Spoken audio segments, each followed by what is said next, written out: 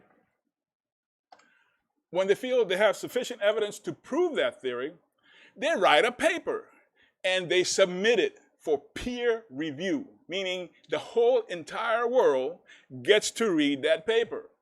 And people that are knowledgeable in the subject get to, decide whether it's valid or not.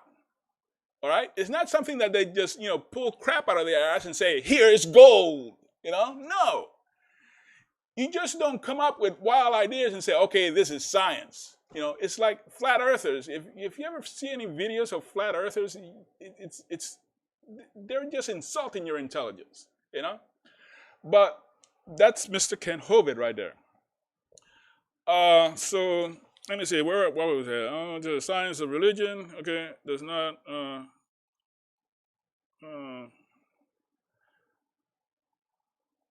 yeah, he doesn't have an accredited degree, but we're into that. Okay, 149.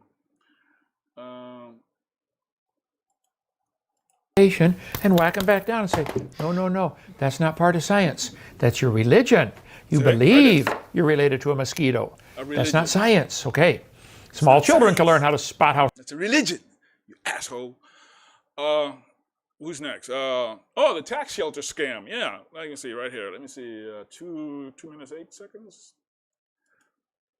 eccentric and have carpentry skills and want to come down to stay at DAL for a few weeks and build one, come on down. That one's pretty cool. How about that one? Yeah. He claims that you can use That's this a as a treehouse. tax shelter. How about that one? Big eyeball in space. Yeah. Okay. Now, Anyway, none of these things come are built visit. with his Many been money at saved. all. 99 These are baptized all here so built far with at the DAL. materials If any of were you here at purchased with DAL who live donations here to him, would like to learn how and to give the people, tour, you know, I would like went 10 and or 15 volunteered people their- ready to their- jump on their any work, you know, vehicle their and take a skills tour. to build It's all better this. to have small groups. One family shows up, take But them he's on got the tour. 140 acres, you know. And so nobody waits, nobody gets left out. As soon as they get here, oh, come with me, I'll take you on the tour. They still got to bend over and kiss the cow of evolution, but okay. Oh, wait a minute. Here, if you want to help us. Where am I? Yeah, here we go. Okay, so let me see. This is a scam certificate. Okay. 430? Yeah, right here. We need cargo netting. Probably going to take an offering to pay for, hopefully recoup some of the Listen costs. carefully what he's But, saying right here. that we want to get the gospel out.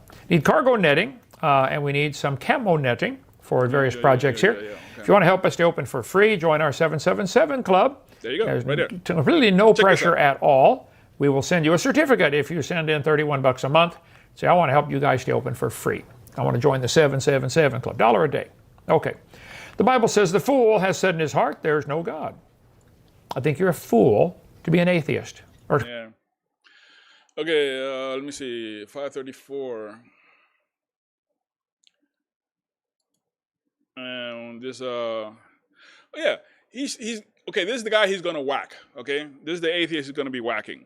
And he doesn't even take the time, you know, to learn a few things. For instance, right and here. futurist. He's a contributing editor at IO9, whatever that is, and producer of the Sentient. Okay, IO9. So IO9 is IO9 is a blog launched in 2008 by Gawker Media, which focuses on the subject of science fiction, fantasy, futurism, science, technology, and related areas.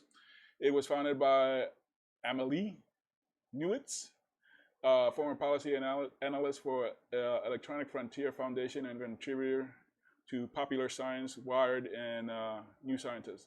Other contributors include co-founder, editor Charles Jane Elliott, just a bunch of people there. January 12th, 2012, IO9 hosted the Geek's Guide to the Galaxy podcast produced by John Joseph Adams and David Barr.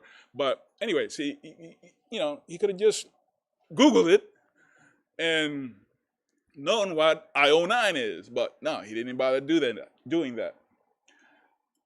Let me see, what's next? The 534, 543. Oh, this is a good one. He doesn't know what a transhumanist is. Let me see. 540. It's just Developments blog and podcast. I just learned about him yesterday. Yes, ma'am. What's a transhumanist? I don't know. Say, you don't know. I don't know what's a transhumanist. Well, let me tell you what a transhumanist is. Let me see. Transhumanist is a philosophical movement that advocates for the transformation of the human condition by developing and making widely available sophisticated technologies to greatly enhance human intellect and physiology. Okay, that's a transhumanist. It's somebody that believes that we can evolve with science. Okay? A transhumanist. I don't know. That's generally people want to merge with technology. Yeah. He's a futurist, a bioethicist, a Buddhist, an animal rights advocate. Oh, okay. He writes prolifically. I got to look that up. That 14,000-year-old poop found in Oregon turns out to be human. I got to look that up. So what's next? 723.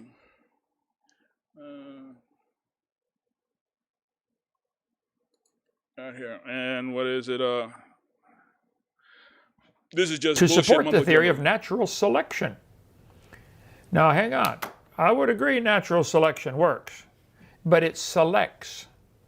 It doesn't create anything. It selects. See, Would the cold weather here, select thick-furred animals to survive better than thin-furred animals? I mean, if it got down to 20 below zero for 2 days in a row, those with thin fur would probably die, and those with thick fur would probably survive. So did the cold weather create the thick fur or select the thick fur to survive? Bullshit, mumbo jumbo. Let me see, 829. Right here, he shall explanation about right here where he's talking George, about Darwin. I agree, variation occurs, and it happens in the DNA, but it's variations of the same kind. See, some dogs have long hair, some have short hair, some have curly hair, some have straight hair. None have scales. It's hair. Hair. It wouldn't be until Watson and Crick's discovery of DNA in the 50s that evolutionary biologists would finally have the answer. Do you think DNA an answer to evolution? Really? The advent of genetics is the single most important thing to happen in the study of evolutionary biology since Darwin's theory first appeared, with a respectful tip of the hat to Gregor Mendel and his discovery of the fundamental laws of inheritance. Because DNA is universal to all life, I agree, its presence strongly suggests that all creatures on life evolved from a common ancestor. This is insane, George. This is what you call SpongeBob dumb imagination. DNA is mind-boggling in its complexity. George, I'm embarrassed that you would say such a thing. Watch the video, The Complexity of DNA by Eugene Geong. Incredible. We showed it a couple weeks ago here. But they've been teaching for 30 or 40 years that... Basically, he just takes little bits of facts, here and there, puts them together, and then he has, his explanation. But he knows nothing about evolution. Absolutely nothing. He hears some terms here and there, and we'll use that and say it's because of this and that and the other thing, But he doesn't. He totally misses the point that people, thousands, hundreds of thousands of people are in the field, are out there in the world, in the trenches, in the mountains, in the hills, in the oceans and everything, studying all of this, and coming up with theories and observations and devoting their entire lives to the subject. He reads one book and thinks he knows everything about it. Well, he doesn't think he knows everything. He's just telling you he knows everything about it because he wants to fool you. So he's just talking and talking and talking. Let me see, until 1445. What we got? Right here. And this is DNA double talk right here. Generations ago. At 20 years per generation, that's 6,000 years. Interesting. Eve. Researchers suggest that virtually all modern men, 99% of them, are closely related genetically and share genes with one male ancestor dubbed Y chromosome Adam. No. I think I would agree with that, yeah. What about mitochondrial Eve? Yeah, same thing. We're finding that humans have very, very shallow genetic roots, which go back very recently to one ancestor, U.S. News and World Report. They've known this for a long time. This DNA code, the double helix molecule, is so complex. To believe it happened by chance is incredible. Watch that video, 6 minutes long. It unzips itself, but half of it's backwards, so it has to loop around and be hooked on section at a time. How many saw that video we played on here? Makes an exact copy of itself. It has taken scientists a whole bunch of time and energy and money just to figure out how it works. All right, see, he accepts some facts, scientific facts, but denies others. He'll say, yeah, that's right. No, but no, that's wrong. Like he's like some kind of, evolutionary expert. No, you're not. All right. Let's see. 1725. What's he doing here?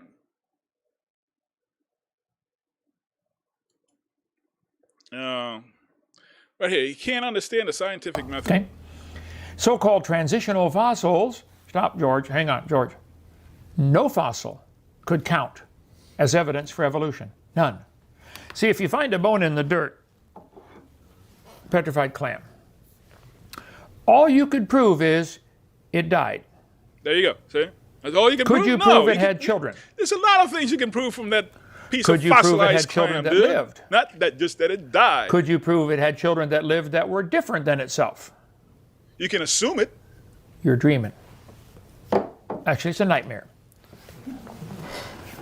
So-called transitional fossils, like the recent discovery of Papocellus, a 240 million year old reptile with a set of emerging turtle-like features. It has emerging turtle-like features. What exactly? Like it has feet, and eyes, maybe? Provide evidence for missing links between two different species by showing some of the traits of both. If it has, say, a hard spot on its head, like our tortoise does, could it be, George, instead of saying, oh, wow, this is transitional, could it be it was designed to have a hard spot on its head for some reason? Some college professors got a hard spot all the way through their head. Right, yep.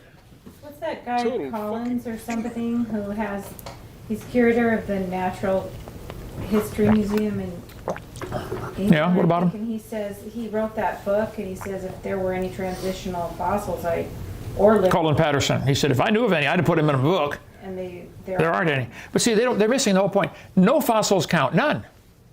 All you can prove is it died. You cannot prove it had any children. You certainly can't prove it had children that were different. No animal today has babies that are vastly different from itself. I Googled right it. here. 13 He has million deer are killed no every knowledge year of how on the fossils are highway. made. Watch. I think that was the number. That's just on the road? Yeah, I think that was the number. Anyway, it's a lot. How many of those are going to fossilize? 0. None? Why not? Well, the coyotes drag them around, and the buzzards and the squirrels and absolutely no not squirrels knowledge maybe, of but fossils are made. the ants, they don't fossilize. But there's not a problem finding fossils. Oh, fossils are everywhere. The problem is finding them being made today. I defy you to show me where they're Fossils being are made not today in made any number overnight, at asshole. all. Have to be buried quickly, especially like a petrified Anyway, clam in the closed position. 22. Had to be buried he alive. As soon as goes- clams he die, they tells open. a Walk lie. along the No, beach, right, you find a lie. million Wait a minute, seashells. wait here. You don't find a matched pair very often, do you? Okay, More and more this is- transitional fossils are discovered, George. You're either ignorant or lying. None have been discovered. None. 0. Okay? That's a lie. It's clear that each evolutionary advance can be explained. No, they can make up a story. See, that's just a lie. What he just said, that none have been found. They have been found. Okay?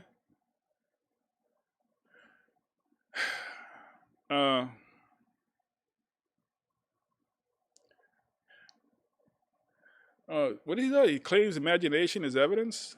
Story, SpongeBob. Just imagine Yeah, how it yeah. happened. That's all you're doing is imagining and making up a story. There you go. See? Deceiver! Deceiver! Swear. Okay.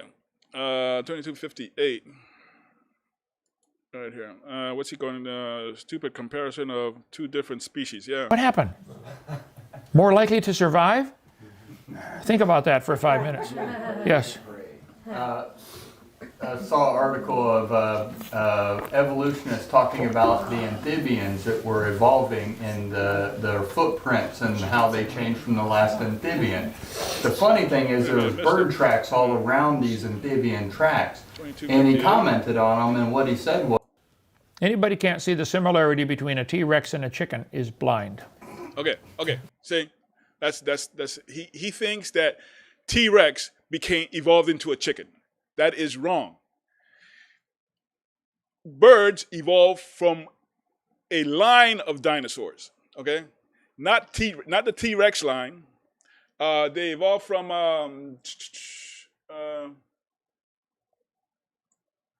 where was it? The national line between birds and terrestrial fossils.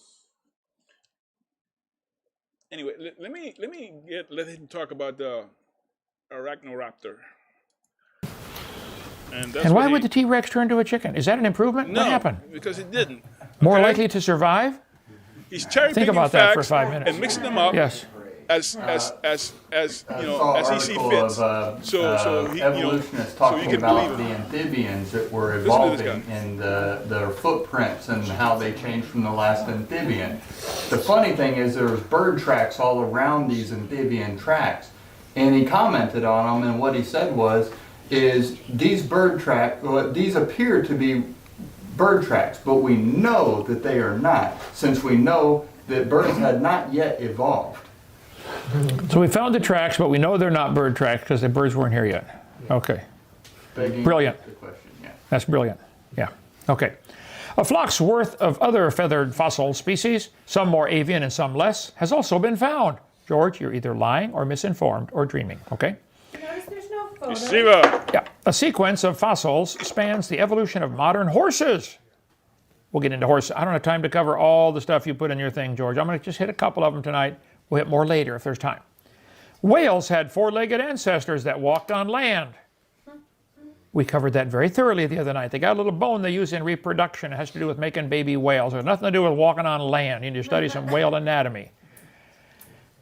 Ambulocetus and Rhodocetus helped to make that transition.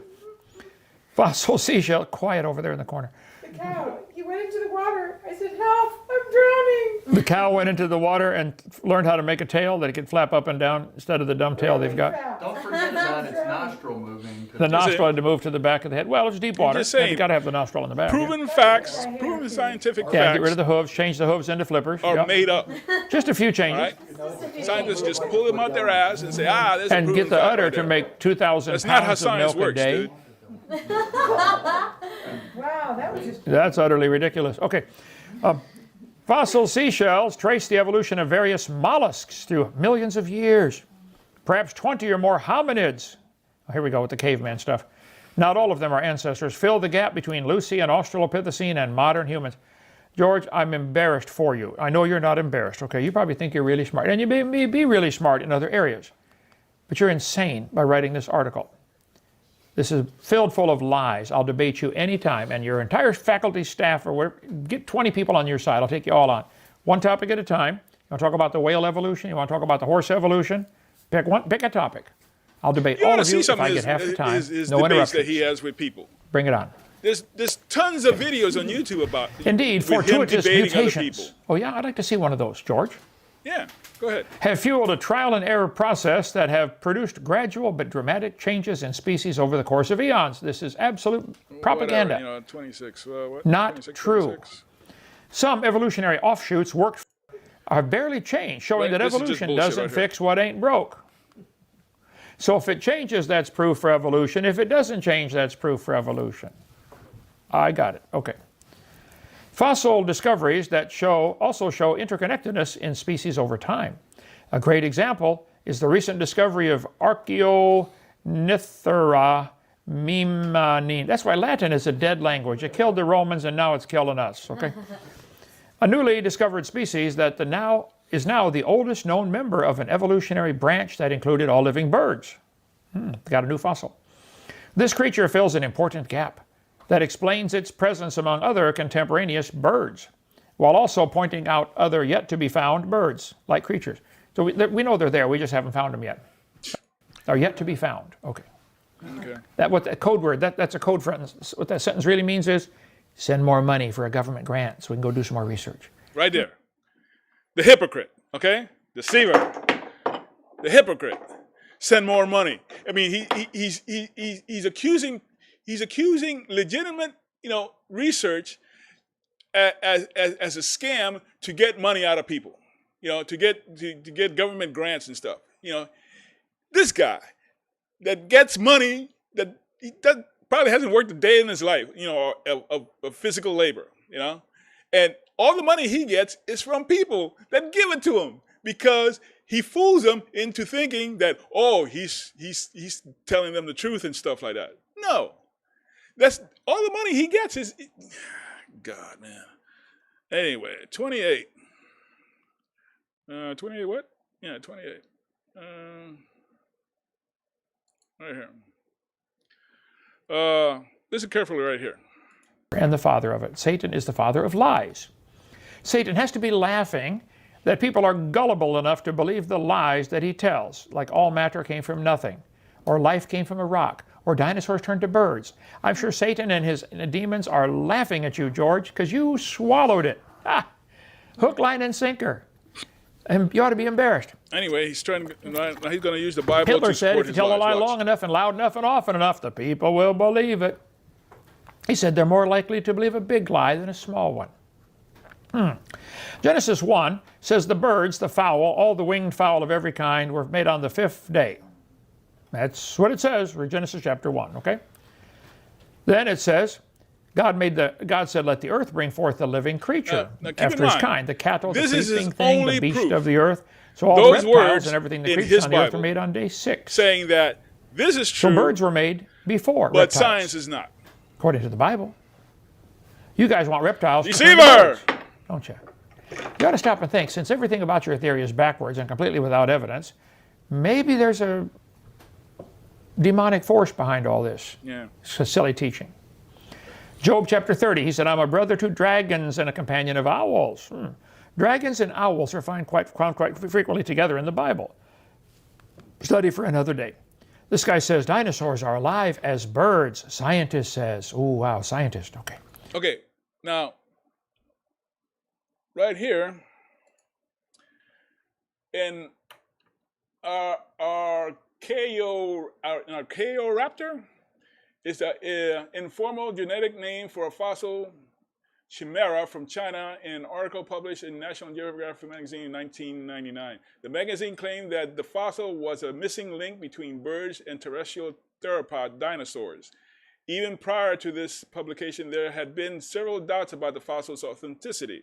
Further scientific studies showed that it to be a forgery constructed from rearranged pieces of real fossils from different species.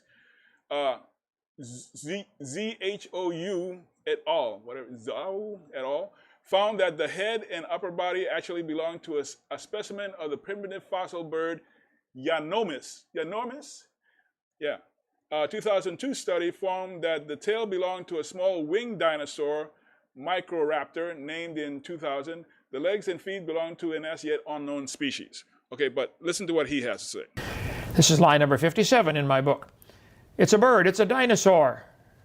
These guys are serious. I mean, they write this stuff all the time. Complete propaganda. Give him a grant.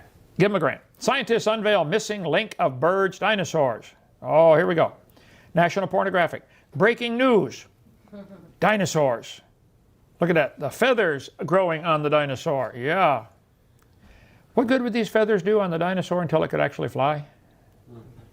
And that was the survival of the fittest. It's called pre-adaptive evolution. They knew they needed them for a couple 100,000 years, a couple million They years. didn't just make it up. That's what they say. Pre-adaptive, yeah. They know that they will need it. They know that they will need it in about 100 generations, or 1,000 or million. Okay. It's for looks. Dinosaur bird link smashed in fossil flap.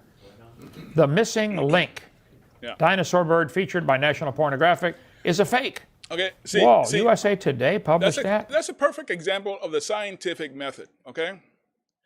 Somebody comes up with something and they write it up and say, hey, this is this. But then again, their peers look at it and said, no, you're wrong. This is not what you think it is. So gets disproven. That's science. We move on, okay? But this guy, Yeah. Alan says, here it is right here. The missing link dinosaur bird featured in National Pornographic is a fake.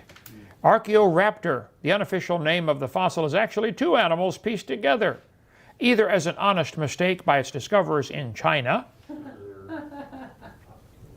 where they're desperate for money and will sell anything to the Americans. I was born yesterday. Yeah.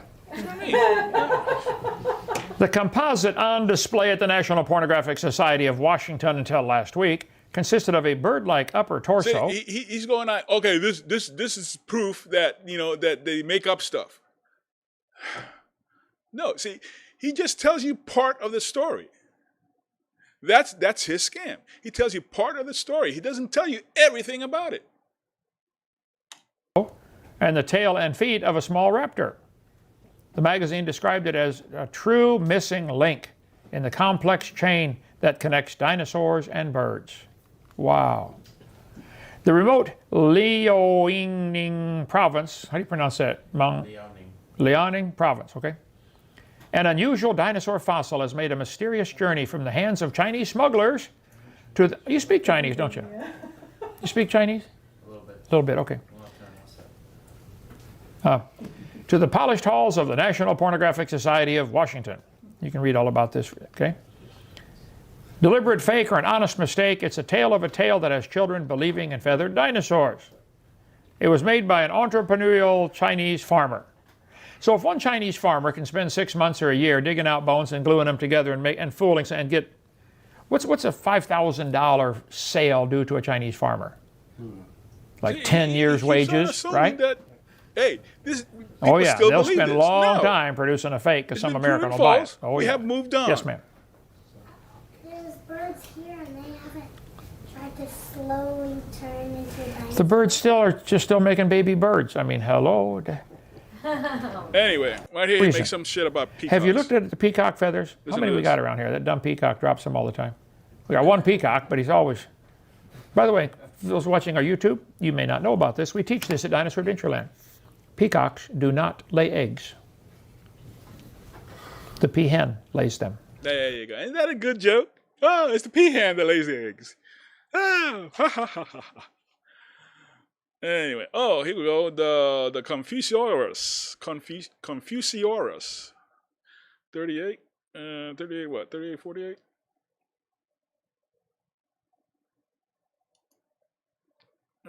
Yeah, okay. He's talking about okay, how That's it's the impossible lung in a for bird. birds to evolve from dinosaurs. Happened by Watch, listen to this. chance.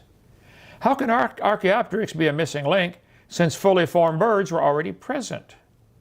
They found a 130 million year old Has no crow-sized idea how evolution bird. works. Wait.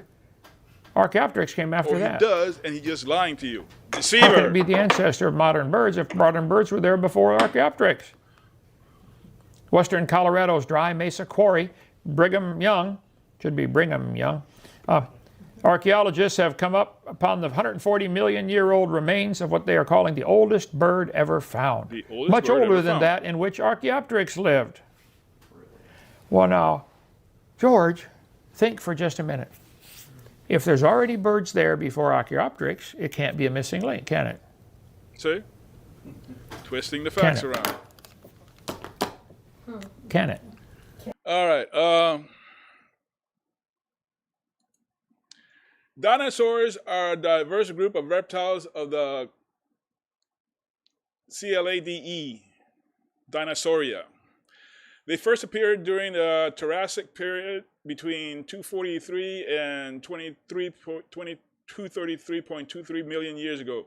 Although the exact origin and timing of the evolution of dinosaurs is the subject of active research. The subject of active research. They became the dominant terrestrial vertebrates after the Jurassic extinction event of 201 million years ago. Their dominance continued throughout the Jurassic and Cretaceous periods. The fossil record demonstrates that birds are modern feathered dinosaurs, having evolved from earlier theropods during the late Jurassic period. Not from T-Rex, but a theropod, all right? As such, birds were the only dinosaur lineage to survive the Cretaceous Paleogene extinction event approximately 66 million years ago. Dinosaurs can therefore be divided into avian dinosaurs, or birds, and non-avian dinosaurs, which are all dinosaurs other than birds, all right? Two types of dinosaurs. One became birds, the other did not. But he doesn't say that. He's trying to put it all together into one big old, soup bowl and tell you, they're lying to you. Get it? Yep. Ever thought maybe they're not different ages, the layers of mud? Well, you got a point there. Just a guess. Fossil remains of a bird that lived 142 and 137 million years ago were found in the Liaoning province in northeast China. From GeoTimes, back in '96. 25 years ago they knew this. There are plenty of other reasons to refute the dinosaur-bird connection, says Fiducia. How do you derive birds from heavy earthbound bipedal reptile that has a deep body, a heavy balancing tail, and 4 shortened forelimbs? Somebody's finally thinking. Biophysically, Somebody's finally thinking. Well, it's not you. Okay, he did mention something about a Confuciusomus. It's a genus of primitive crow-sized avian from the early Cretaceous period of the Xinjiang and Yongfeng or Yofotang formations in China, dating from 125 to 120 million years ago. Like modern birds, Confuciusonornis, Confuciusonornis, had a toothless beak, but close relatives of modern birds such as the Hesperornis and, man, these Latin names, Ichthyornis, were toothed, indicating that the loss of teeth occurred convergently in Confuciusonornis and living birds. It is the oldest known bird to have a beak. It was named after the Chinese moral philosopher. Okay?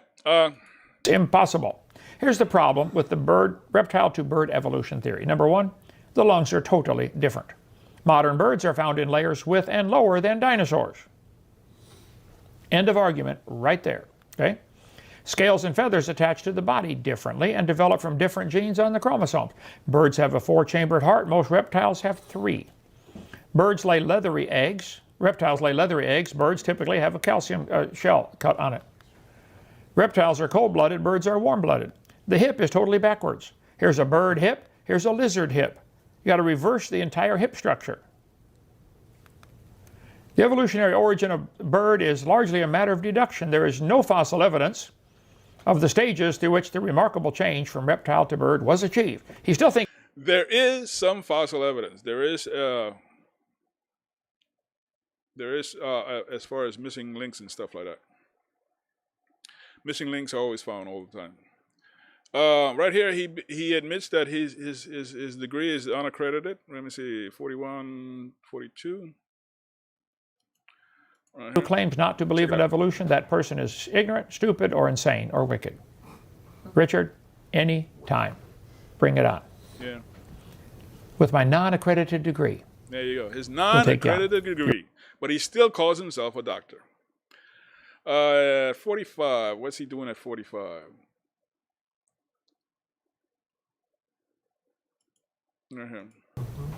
That's what I teach on in video number 5. How that evolution is the foundation behind socialism, communism, Nazism, and the coming New World Order. And when they came and arrested me, July 13th, 2006, they said, get every DVD number 5 you can find. The dangers of evolution. They didn't get the master. You can still watch it. So we want to help set the record straight. God made the world. Why do people believe this crazy theory? Well, that's all they've been taught. 2006, they said, get every DVD number 5 you can find. The dangers of evolution. They didn't get the master. Look at that. Look at that smug face of his. See? He got away with one. God, I swear. Okay, and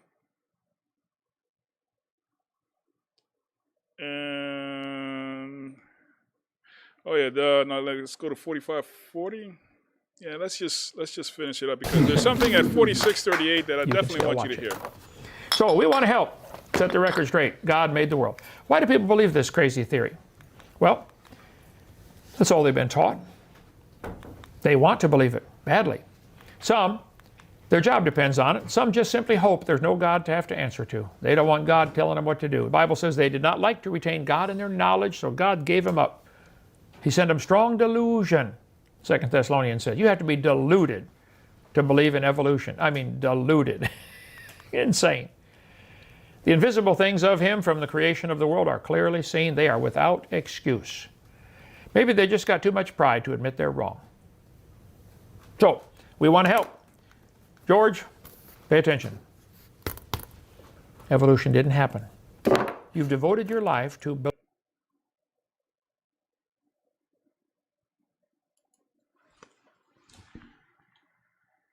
Deceiver!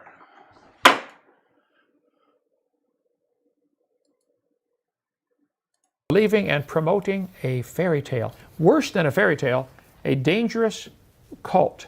A cult. That you promoted. I think it's time you wake up, George. Call me, 855-BIG-DINO, extension 3. Yeah, go ahead and call that. That's area code 855-244-3466, extension 3. He will answer the phone, okay? Because I've talked to him. Yeah, just call him and, talk to him if you want. But snake in the grass. Anyway, it's coming up right here. How many calls do I get all day? All day. Watch my daughter's wedding and you'll see. Yeah. Yes, ma'am. They accuse us of just right here, what this woman says, okay? Listen. blindly following a book, but actually all they're doing is repeating what they've been taught from a book. Exactly right. All right. They're repeating something they've been taught from a book. Huh? I mean, he's bad enough. But his followers, well, they deserve what they get. They just do. Right. They just deserve Zero what they evidence. We got a lot of videos. You can check our website, Let's do it one more drdino.com. time, okay? See, if creation is true, there's a creator, there are rules, and there's a purpose to life. If evolution is true, there's no purpose to life. If evolution is true, there's no hope of knowing the future, is there? They accuse us of just blindly following a book, but actually all they're doing is repeating what they've been taught from a book. Exactly right. Zero evidence. We got a lot of videos. You can check our website, drdino. Yeah. Yes, ma'am. They accuse us of just blindly following a book, but actually all they're doing is repeating what they've been taught from a book. Yeah. Yes, ma'am. They accuse us of just blindly following a book, but actually all they're doing is repeating what they've been taught from a book. Yeah. Yes, ma'am. They accuse us of just blindly following a book, but actually all they're doing is repeating what they've been taught from a book. Blindly following what they read in a book. Huh? But the Bible, which they claim is written by God, tells them otherwise. And that's all the evidence they have. I mean, religion is a faith that you believe. All right? And religion is good because religion is about morals, how to treat one another, But, I mean, I read this whole entire book. But I don't go by and read stuff and try to figure out, what does that mean? No, it's plain as day. Basically, this book, the Bible is a morality play on the human existence. That's all it is. All right? It's not a history book. It's not a scientific book. It's something that you read to get inspiration, to maybe kind of figure out a problem that you have, a moral problem or a situational problem and stuff like that. I agree with a lot of things that this Bible says, not factually, but morally. Okay, I agree that much. But they treat it as the only book you need to know about the universe, life, and everything, And for that, Mr. Ken Hovind, where is it at? I'm gonna whack you and send you to bed. Deceiver! Now get out of here.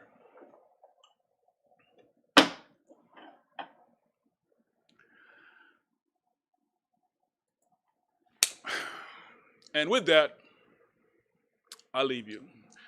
We close the show and say goodnight. But if you think I'm being overly reactive to this guy, you're probably right. All right? But, when somebody insults my intelligence, it just pisses me off. Like I said, I have a curious mind. I'm always looking for answers, And all the answers are not in this book. This book has a lot of answers to personal, problem, personal fulfillment. How I should act, or how I should treat other people, or how I should, love your enemies as you love yourself. I think that's the most powerful message that I found in that book. And it's one that for me is hard to do. He's my enemy, and I find it extremely difficult to love him. I want to, because the Bible tells me so. But no, this guy is out there. Anyway, that's gonna be the show for today. And what future Whack-A-Deceivers are going to be like. And basically, he's got different videos that he talks about different things. They're not all Whack and Atheist videos, but they're all the same. They're all made in order to get money from his followers. Okay? The more bull he gives them, the more merchandise he sells them, the more money he makes. And that's it. That's all he's about, making money. He's not a Christian, A Christian is by the definition of the word is somebody who's Christ-like, And this guy is not. I don't get it. He's well, I do get it. Because that's the world we live in. People who believe things, and because of an opinion, the truth no longer matters in today's world. Donald Trump is an excellent example to that. The truth does not matter. Opinion matters. Truth is gone. So with that, I will finally say good day, good night, and see you later.